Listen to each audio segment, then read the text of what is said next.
How's it going, everyone? It's Noir Tapes back with another video. Today I want to talk about why I love the MPC so much and why I make so many videos with it. If you're considering buying one, then definitely watch this video and I'll tell you all about how I use it, why I use it, and why it's one of my favorite devices to make music with. So for starters, if it's not obvious, this is the MPC Live 2. There's a few different models. I think this is a good middle ground, and it is the middle option too. It's the middle ground price-wise, it's the middle ground in a lot of different factors, but it's the only portable one though. That's the only difference. Depends what you define as portable, but the MPC one doesn't have a battery built in. It's smaller, so it's more portable in that sense, but it doesn't have a battery built in. You have to plug it in. This one has a battery built in, so the MPC Live 2 is a good middle ground for me. Now, the two reasons why I love the MPC is the workflow and the portability. I'll break them down now. The workflow with this machine is something I haven't really experienced in my music career. When I started, I worked with FL Studio, and then I bought this, used it occasionally, wasn't fitting my workflow, so I put it aside. And then I actually bought a MIDI keyboard, but I'm leaving that separate. I use that sometimes. But I went from FL to the MPC, then to Ableton. And currently, my two favorite places to make music is the MPC and Ableton. The reason why I like the workflow on the MPC above everything else is the simplicity. It forces you to be creative, right? Because you're only working with samples. You have some MIDI plugins, a few synthesizers and stuff, but I never use them, and you don't need to. This machine teaches you how to be so versatile with a sample. You can take a bass one shot, make a bass line with it. You can take a sample and you can take it in so many different directions. You can layer it, you can loop it, you can chop it. I think this machine, at least for me, is very quick to make loops. I get a little 4-bar loop with drums and a bunch of different elements super quick with this machine. My problem with this machine is when it comes to arrangement. I have a few different techniques for that, but I often end up just recording the stems into Ableton and arranging from there, because Ableton is so quick and so easy to make subtle changes through the arrangement in Ableton and keep it fresh and surprising. So, and don't get me wrong, I love making beats in Ableton too, but this is a good example of why the MPC is so good. When you use Ableton, you have access to essentially endless plugins, as many as you can download. You can't put external plugins on the MPC, so you're only forced to use the ones that are in here. And you get to try new plugins that you've never used when you're getting experimental, right? Like a flanger or a chorus. I don't use them at all on Ableton, but on the MPC I've used them a few times. I think with the MPC it puts creativity in a bit of a box, right? And that may sound like a bad thing, but what it does is actually allow you to finish ideas. And I think that's super important.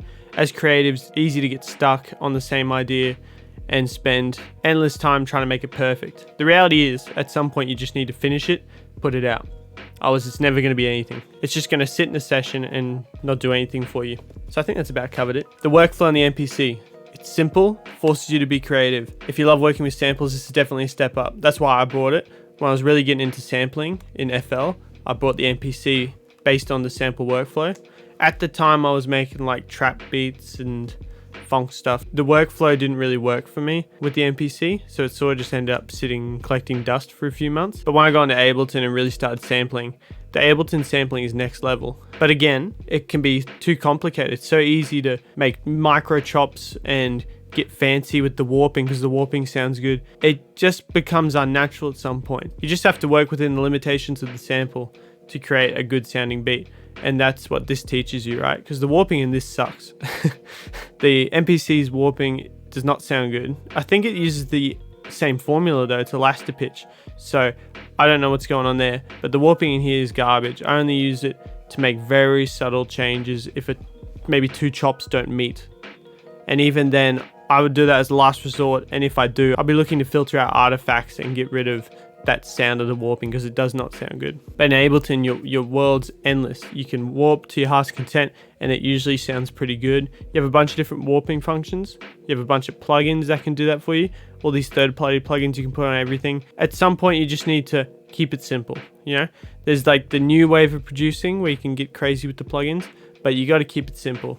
And this allows you to put down simple ideas and then move them into something more complicated like Ableton, and then start to tweak things. You already have a solid foundation down. So that's number one. It's about the workflow. The second thing I wanted to talk about is the portability. Now, I discussed how this has a battery in it. I've never once used the whole battery. Maybe once I can think of when it ran out of battery, but I'd been using it for like 4 days in the afternoon consecutively, and I just wasn't paying attention. I could have easily plugged it in any of those 4 days and it would have got all its charge back. Because this doesn't have access to YouTube and all these other things, there's no distractions, and so that helps with the workflow as well.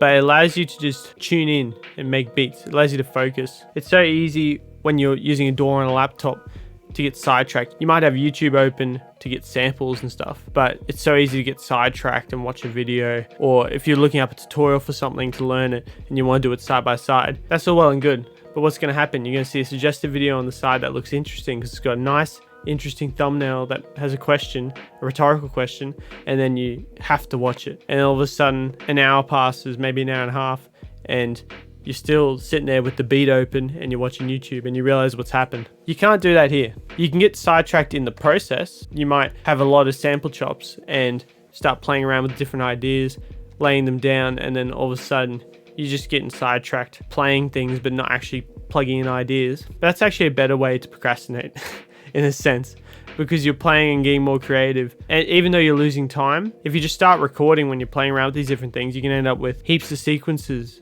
and all these different ideas, and then you can just come back and refine it later into the whole beat. Particularly if you're going into Ableton, you can just plug in your MPC and just go through the different sequences in song mode and then create the beat and mix and master it. So we talked about the workflow that I love and the portability. Two most important things about the MPC. I'll put some negatives in there because it's not all butterflies and gold. I don't like mixing and mastering this thing. You can, and I've done it before. I tried to accommodate it into my workflow. Mixing is okay. I mean, you can just adjust all the different volumes, and then mastering, you can add a limiter and add compression and do the other things that you would do with mastering. But I just think you get a more professional sound on like Ableton, right? And there's only 4 plugin slots for each program on the MPC. You can get more technical and do like sub buses and stuff. I think when it comes to finishing a beat, it's better to just take the stems, either export them, or I like to plug in my MPC through my SP404 and have the SP404 running into Ableton, and then I just either record the stems or just record the whole beat if it sounds pretty good already, and I can just mix it in Ableton or master it. That's how I like my workflow. And I should also mention, just for portability's sake, the MPC Live 2 is the only one, to my knowledge, that has a speaker built in. It doesn't sound great. It's got a lot of bass in it and it can get a bit overpowering. At least the speaker's there, right? That's the important thing. The MPC 1 doesn't have a speaker. You have to use headphones. I think the MPC Live 2 is just a really good middle ground compared to the other MPCs. But regardless, the workflow is the same on both of them.